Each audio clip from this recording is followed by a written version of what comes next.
Welcome to the Lend Academy podcast, episode number 285. This is your host, Peter Renton, founder of Lend Academy and co-founder of Lended Fintech.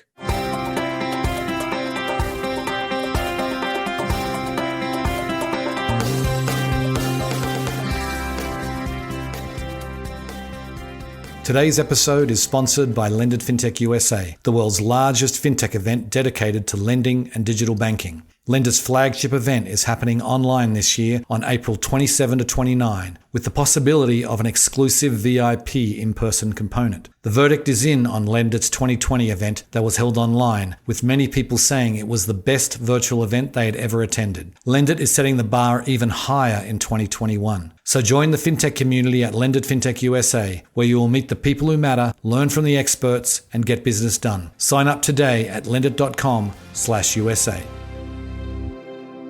So today on the show, I'm delighted to welcome Nicky Goulimis. She is the co-founder and COO of Nova Credit. Now, Nova is a really interesting company. We've had her partner Misha on the show before. We'll link to that in the show notes.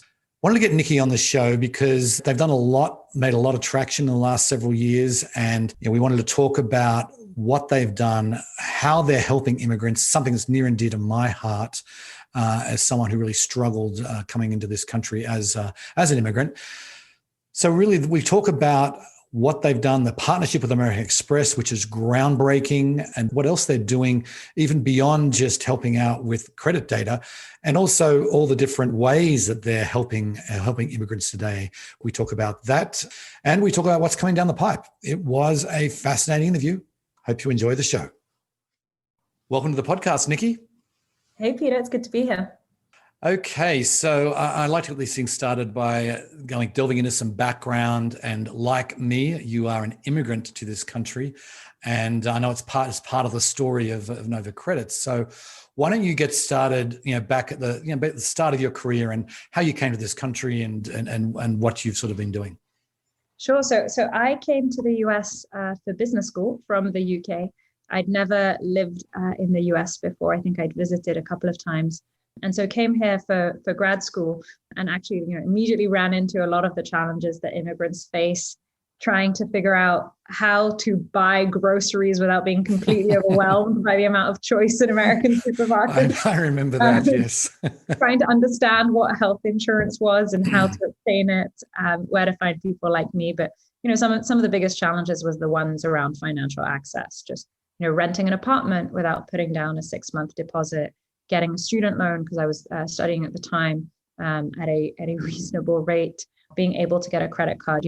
I'd applied for so many of these different products and was getting rejected, all because despite having a credit history and a financial footprint in the UK, I had no financial identity here in the US. And that is a challenge that not only I experienced, but millions of people like me experience. Well, I did it. I came back here before I really was over here. I moved over here in 91. That just shows you how old I am. But there was no real internet even back then of any description. I got a CompuServe account to communicate with my friends back in Australia, but it's the hardest thing to do, to get into the financial system when you are out of it completely. And I would love to have Nova Credit been available back then. But anyway, so why don't we start with the founding story? You guys met at business school, right? So just tell us about the aha moment when you thought, we really should start a business doing this. Well, first of all, I don't know if you have these beautiful aha moments. You sort of tell that story, but it's definitely a build up. And for me, a lot of it was just loving working with my co-founder, who I have such deep respect for, loving the building a company from scratch and getting really excited about the problem space and seeing that there was a much bigger market than we had imagined. But there was one aha moment, which I remember a lot, which was we had been pitching this one credit union, and we'd had cold emailed them, had a couple of conversations with their chief risk officer. They went super well. And we were like, wow, this credit union is serving immigrants. They are excited about our product. This shows us that there's a real market and a real opportunity. And yet, I kept emailing, I kept following up after this great meeting, and they were never replying. And I was getting more and more miffed, and we were becoming more and more disheartened about, maybe that meeting didn't go so well, who knows?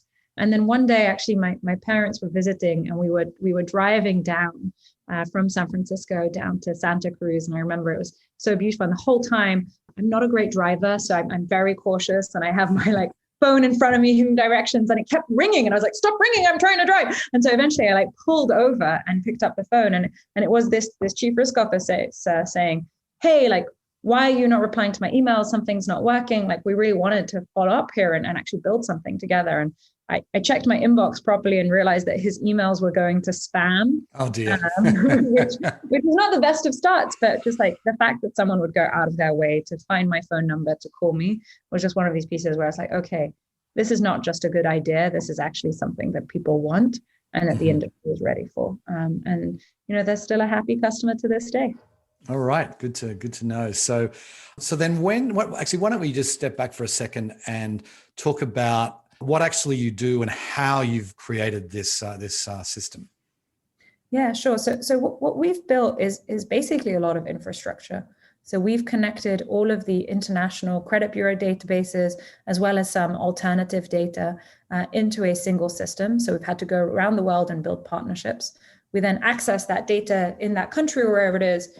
We bring it to the US, we post-process it, we standardize it. So we map it all to a single format and a set of standard industry metrics. And then we deliver it to financial institutions, to property managers, to telco. So if you look at a partnership, for instance, with American Express, in a question of seconds within their application, they embed Nova Credit. A consumer is able to pull their international credit history. Amex is able to instantly access it in their systems to algorithmically underwrite on the basis of the data that they're getting, and then to accept someone or issue them a credit card, where previously they would have rejected them because they would have had no data.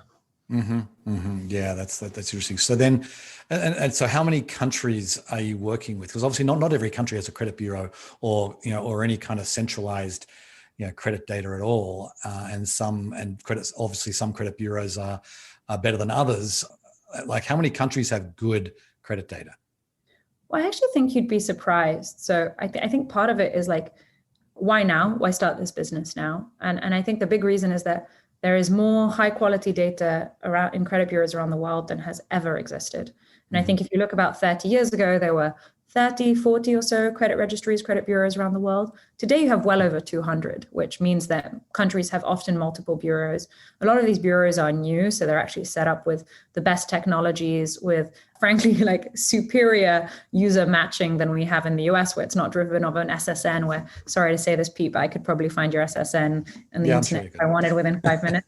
But they're actually based off of biometric data or other pieces. And so actually you find that there's extraordinary high quality credit bureaus all around the world, and that they're constantly opening in new markets. So I think, like the Ghanaian credit bureau opened a couple of years ago, Saudi bureau was like 10 years ago. You're constantly seeing more and more bureaus opening. And so there is more and more of that data available. For us at Nova Credit, we work with about 15 countries today. We have multiple providers for a few of our markets and different types of providers. We're on, I think, we're on every continent bar Antarctica at this point, which is super exciting. And our strategy is twofold. One is just like thinking about where the biggest migrant flows come from. So for the US, that's like India, Mexico, China are the top 3 countries, and then you have a number of others after that. So we've really focused on those markets and then expanded beyond there. And then the second piece is like really got to catch them all. Like, as I said at the start, we're building infrastructure. We're an infrastructure company. And so if we want to build a fair and inclusive financial system, we have to build all of the world. So right. The long game. And yeah, and that because the US probably, even I think I imagine immigration has slowed down a little, but this is the country where everyone wants to come to. I grew up in Australia, and this was, my dad started a business, and he always wanted to expand it to America, and that's how I ended up over here. But you could be in Cote d'Ivoire or Uruguay, and depending, and people want to come here, and there are people coming here from probably every country on the world. So how do you decide?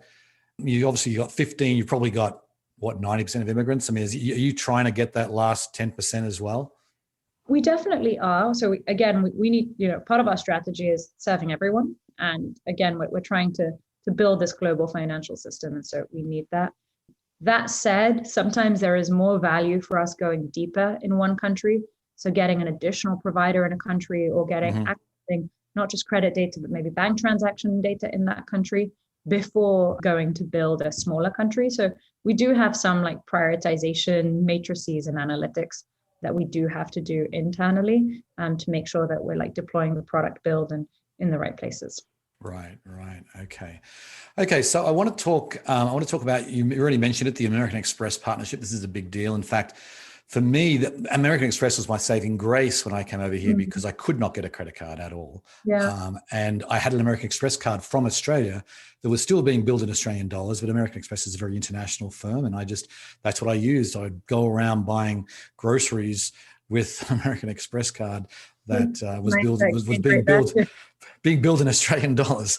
So tell us about that partnership, how it came together, and really, and just how it's been going, because I know it's been over a year now. So I'd love to get an update.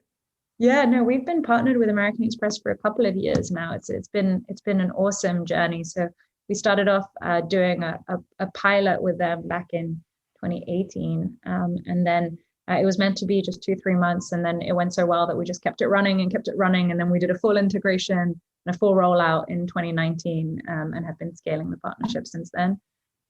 I think for American Express and what's been so powerful about us is, first of all, they are a really international bank or financial institution, should I say. And we find, therefore, they kind of understand the problem really well. They have people like you who said like, hey, I was your customer in Australia. Why can I not be your customer in the US? Why am I using an Australian currency denominated card? This makes no sense.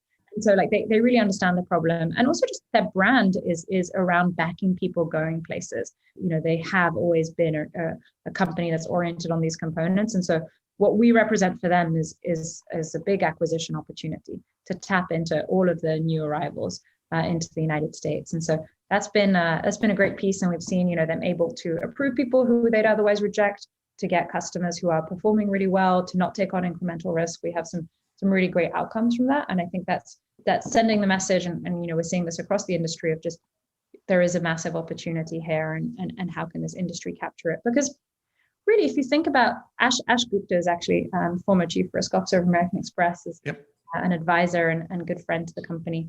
The way he always frames it is there's like 3 ways for a company in the credit space to grow. Either you're hoping for like the children of people who are already your customers that you can therefore underwrite on the basis of them being children, or you're hoping for like people basically graduating university, starting to or entering the job market in any way that you can start serving. Or the third is immigration. And I think the pandemic proved this out. In a year with lower immigration, growth rates in America and frankly across the OECD are incredibly low. And actually where population growth is coming from is immigrants. And so, I think often we talk about the immigrant segment, the newcomer segment, as if it's this niche, as if it's this small opportunity. But this is the trend that's powering the future.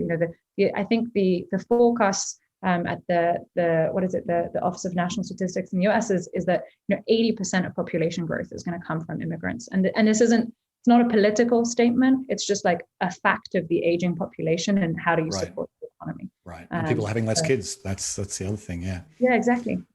So I want to just go back to, you told me this story a while back where you said how you started the American Express relationship. Can you, I think the listeners will get a kick out of this. So tell us how you first went to approach American Express.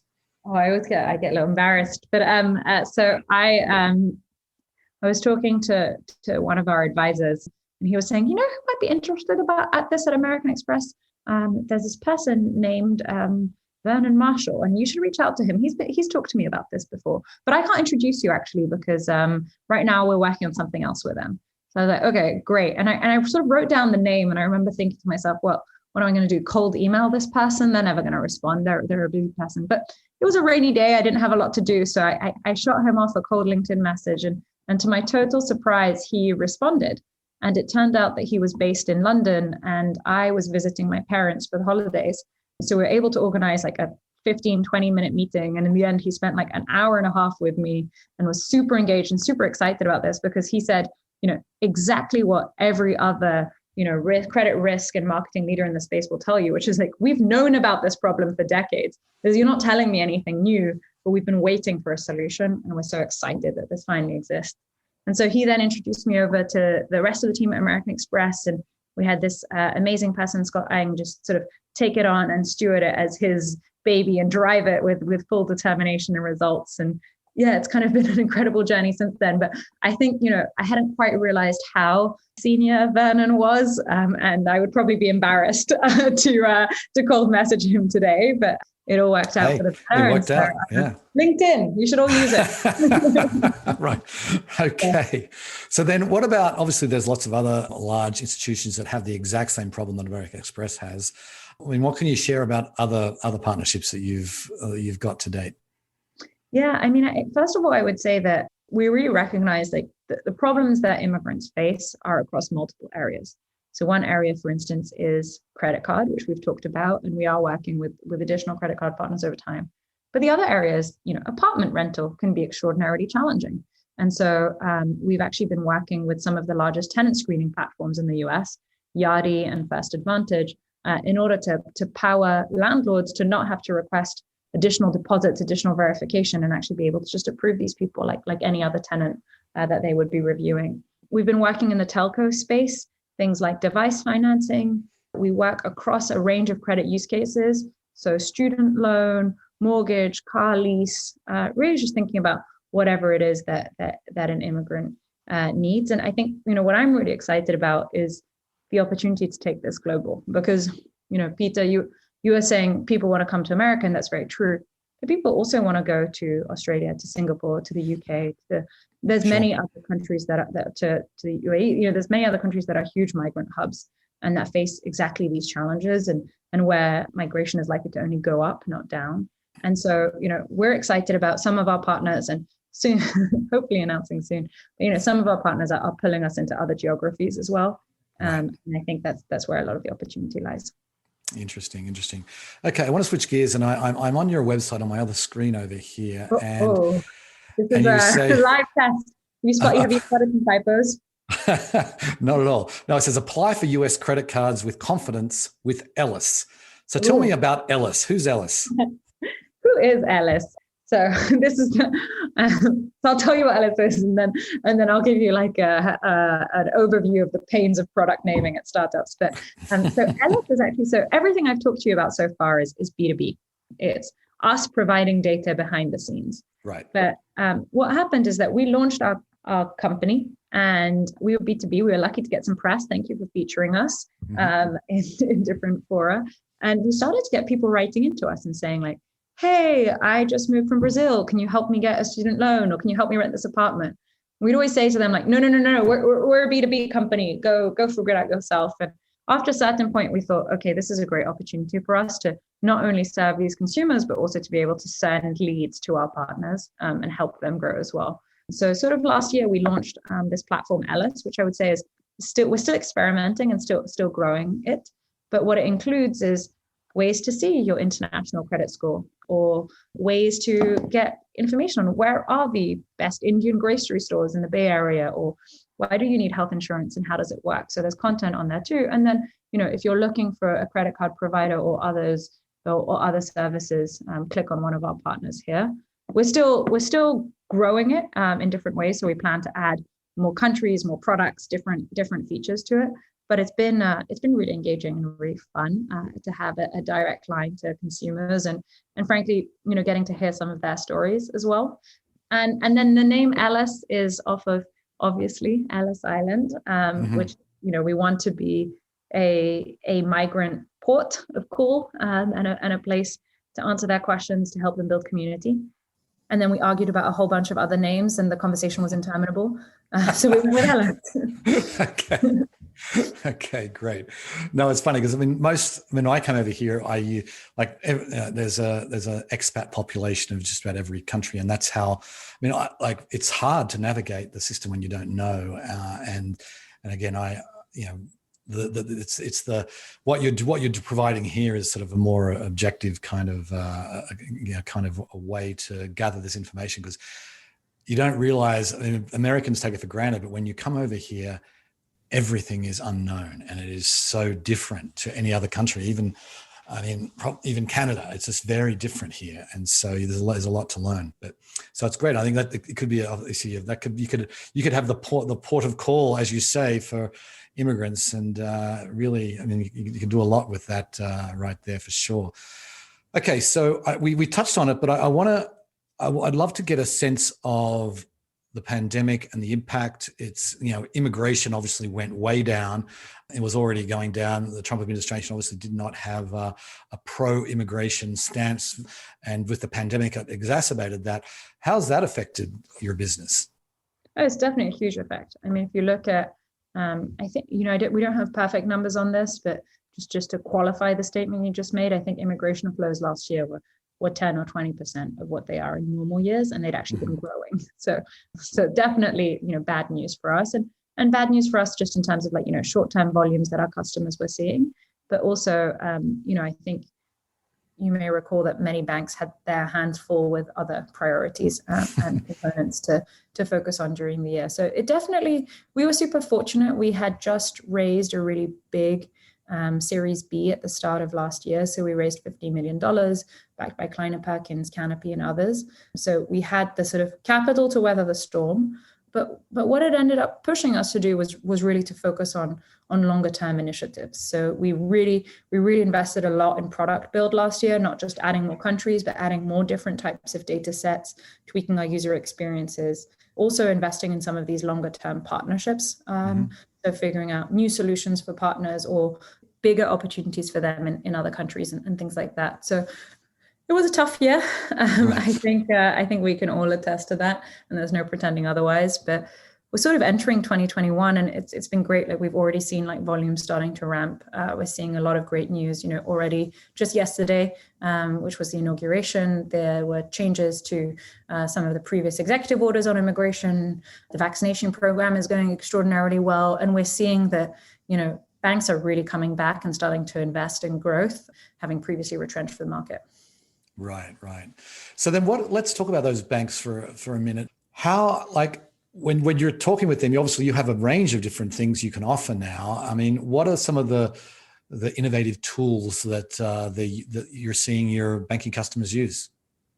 I think last year was really the year of banks moving away from pure credit reporting to start looking seriously at other data sets. Now, obviously, the fintech community, you, Peter, have been talking about this for a while, but I think to see mainstream banks start to do that has been significant. And that's just been because, first of all, they needed much more active data sets, not just lagging data sets, given how quickly the economy was changing, because credit scores were sort of going up given some of the various government programs, and therefore they weren't able to get a very accurate picture of credit risk. And so it sort of forced them to look outside. And I think what's really exciting about this sort of investment in bank transaction data or even other alternative data sets as part of underwriting is that I'm not of the throw out the baby with the bathwater school of thought. I don't think the credit reports are terrible. We built a credit report business. We think this data is highly predictive and frankly the most fair solution that you can use.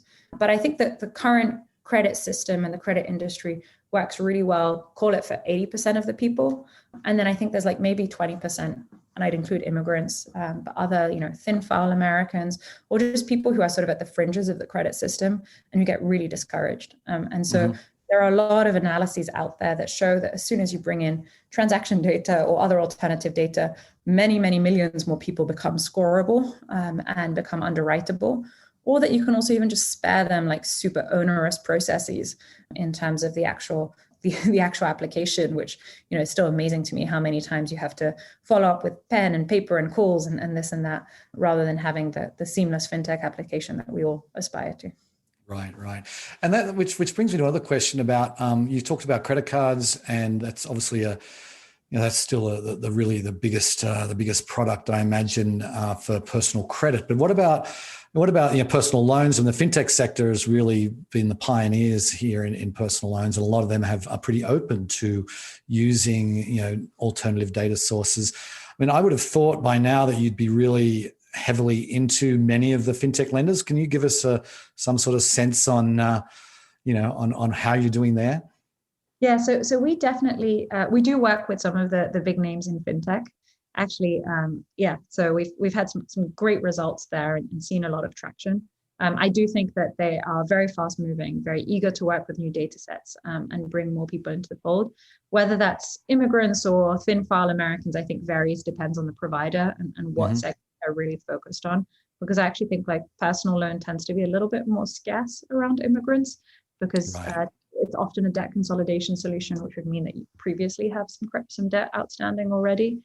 But yeah, I think it's a terrific segment. And I think like they have been, I think they've invested a ton in some of these, bank transaction data analytics teams. But I think maybe what they're looking for more is, how do they get all of the data sets overnight without having to spend all of their engineering resources on it? And then not just once you have these data sets, but then how do you actually understand them and build analytics on top? And I'd say that's like really where our specialty comes in, which is saying that we're not just giving you raw data in any data that we deliver. We always will provide some insights and some intelligence on top, which I think is where the industry is going to have to move to ultimately. Right. Yeah.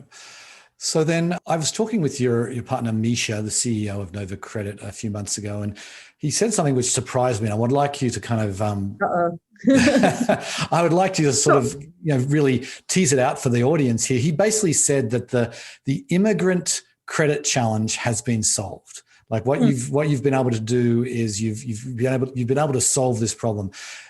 Do you agree with that? And do you, and maybe you can tell us, really, has it been solved? Well, of course, I have to agree. We have a loyal partnership. I think Misha's. I think in the years that we've been building this business, we can now cover the majority of immigrants arriving to the US. We've built the infrastructure. We've built the tools. We do work across a range of use cases, but I think we still are scaling our partnerships. And so I think that the tool is there.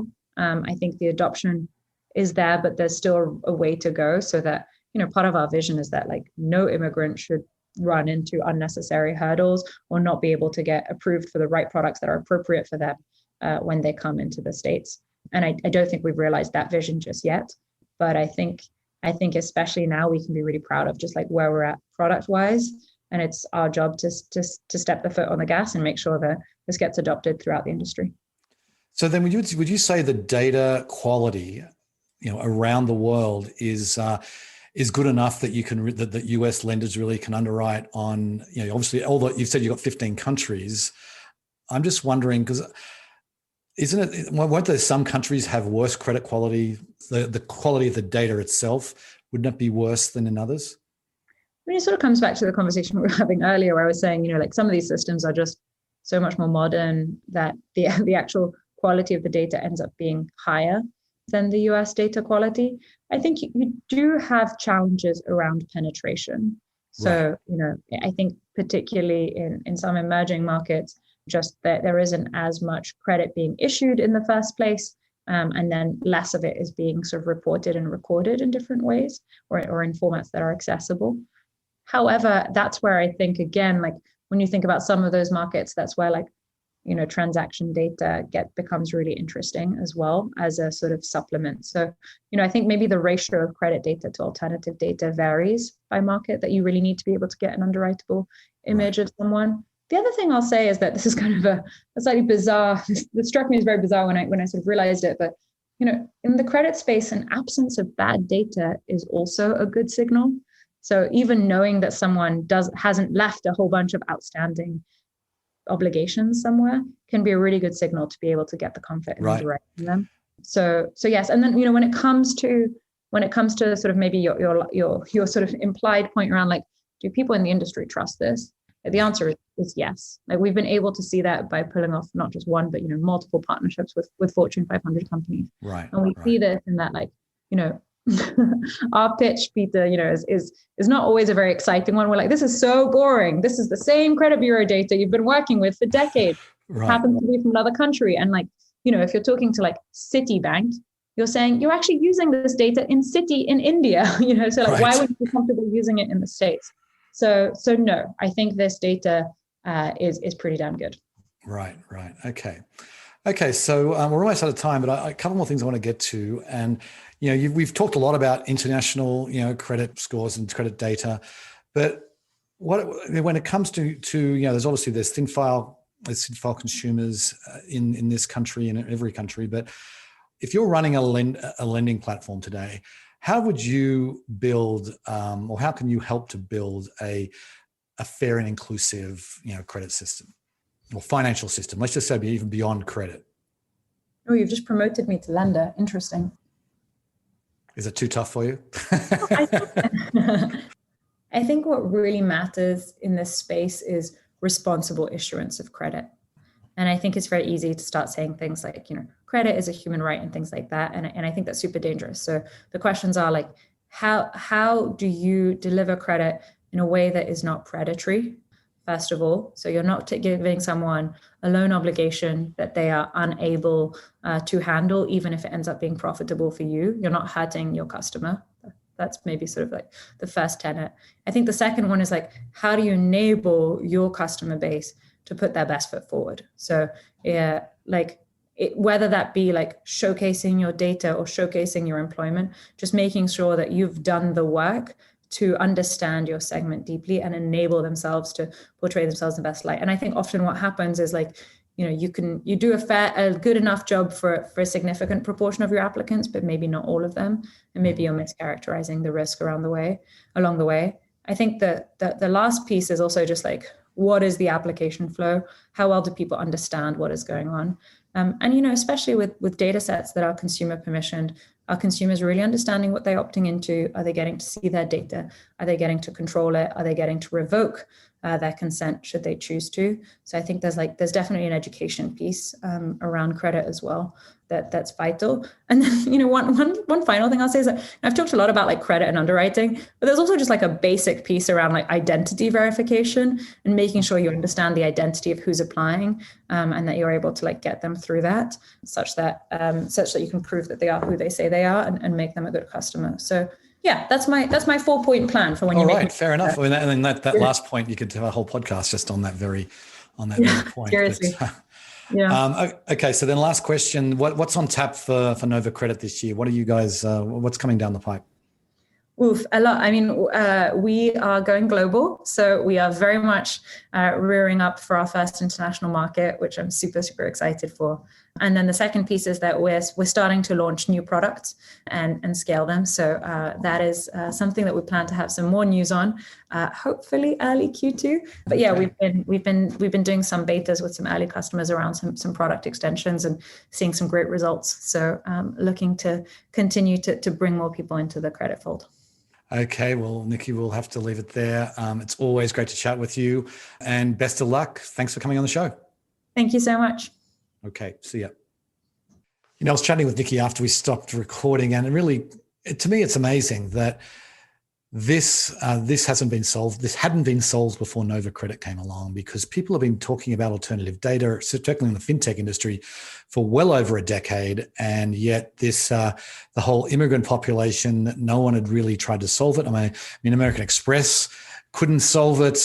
Certainly, other. She talked about Citi. They're using data in various different places, but no one had sort of built the infrastructure, and that I think is really a testament to the team at Nova Credit, that they've been able to really solve a problem, as Misha said, as Nicky really agreed with there, that they've solved the problem of immigrant information, credit information flowing across borders. That it should never have been a silo. It's certainly, it shouldn't have been a silo, certainly for a long time. But the fact that they've solved that problem really means that there's more places they can go here. They've got an expertise in solving difficult data problems. And I'm excited to see what is going to be coming down the track for them going forward. Anyway, on that note, I will sign off. I very much appreciate you listening, and I'll catch you next time. Bye. Today's episode was sponsored by Lended Fintech USA, the world's largest fintech event dedicated to lending and digital banking. Lended's flagship event is happening online this year on April 27 to 29, with the possibility of an exclusive VIP in-person component. The verdict is in on Lended's 2020 event that was held online, with many people saying it was the best virtual event they had ever attended. Lended is setting the bar even higher in 2021. So join the fintech community at Lended Fintech USA, where you will meet the people who matter, learn from the experts, and get business done. Sign up today at lendit.com/USA.